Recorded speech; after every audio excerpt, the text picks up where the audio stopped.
Hello and welcome to Old Lore, and today we're going to be looking at the Cult of the Star Child. This is from the 3rd edition rulebook. As always, I'll read through it, give my thoughts on what it says and what it could be, and whether or not the actual Inquisitor was right. Right, date. We actually have a date. 3928997M41 by Inquisitor Fortes. RE elimination of the Temple of the Star Child. Fort, trust no one else and trust yourself less. Okay, and the reference is in INQ /01159704311/BR. Here we go. As you all know, I was dispatched to Lebanon to investigate the growing power of an anti-imperialistic cartel called the Temple of the Star Child, or Star Cult for short. We've been hearing rumours of cult members gathering on Lebanon 4 for some time. Seemingly drawn to the centre point, we allowed this to continue until we were sure that all important cult members were present on the planet. Extensive study of the cult's beliefs makes for interesting reading. The members of the cult were wholly unaware of their heretical ideals, and believed that the doctrines were serving the Emperor in the guise of a Star Child.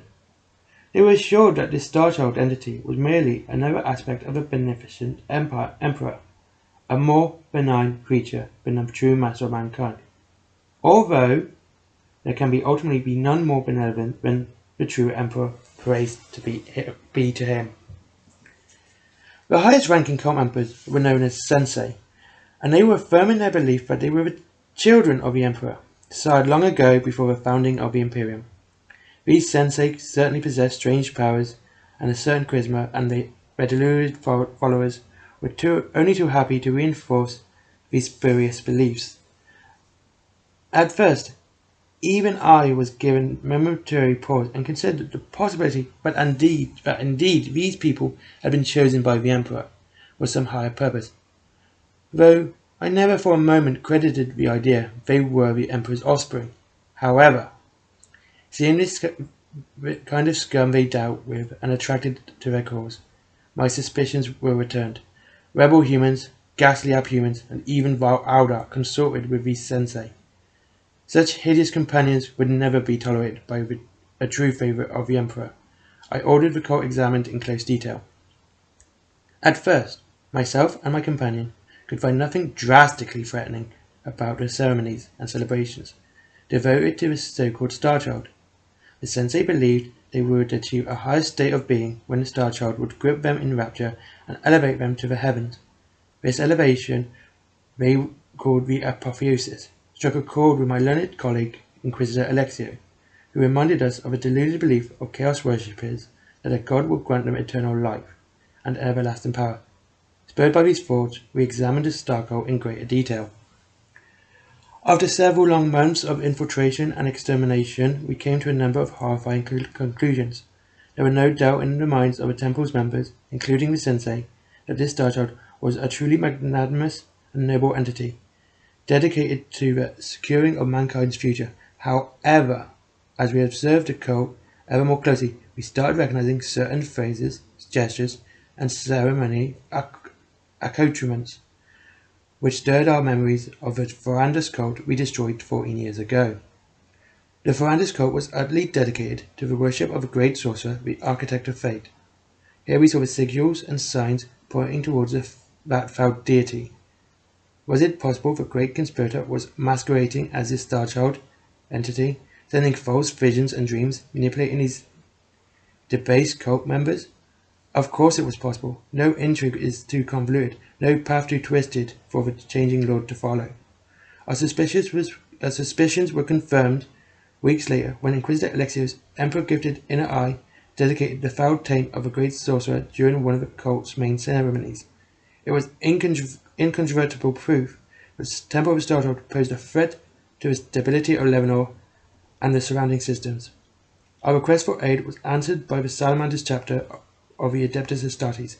They executed the annihilation of a Star Cult with admirable expediency. I must say, we took some personal gratification by removing those of a sensei who were present. These trusting, misguided, gullible fools were more of a threat to the Imperium than any number of malevolent worshippers. Who could tell what damage had been caused by their stupid magics and inconsiderate association with aliens and malign influences? Inquisitor Guido is embarking on hunting down 4 of other sensei who did not journey to 1104. I wish him every success in his endeavours, and hope he garners success he deserves. Inquisitor Alexio is remaining here on Lebanon to ensure the temple of the Star Child is truly eradicated. I am heading to asteroidal mining colony of Vanor 21 to follow up rumours of Lord Varlak. No, Varlak. Sorry. Gathering another army for rebellion. Is there nothing that will rid us of this heretic? Inquisitor Fortes, 1104. Side notes underneath. Tolerance is a sign of weakness. The Emperor knows. The Emperor is watching. So, what do I think? Now, this is actually quite interesting, as this is often given. This has been given as evidence that the Emperor and the Star Child are linked. But the fact that this could be a Tzeentch cult, plus, of all the chapters that answered, it was the salamanders that killed them and eradicated them, really points towards a chaos cult. Salamanders are well known for saving human life and being the most benign chapter. They aren't the Marines malevolent. They don't go out slaughtering civilians.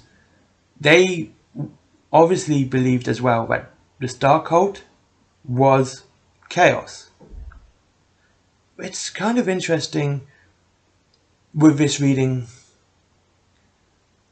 about the sensei. Were they actually true sensei though, or were they people that believed they were the sensei?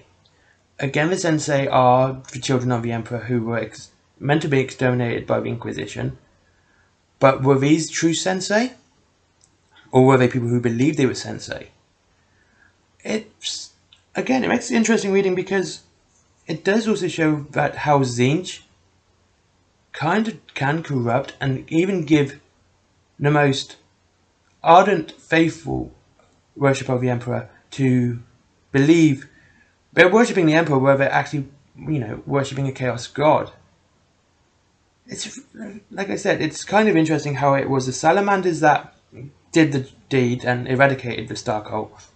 It's interesting that a lot of these gestures, the symbols, and all of that were linked to Tzeentch. Again, if chaos isn't well known within the Imperium of the everyday civilians, so their symbols, their gestures, all this stuff would not be common knowledge, and they wouldn't be aware that they were partaking in Tzeentchian worship.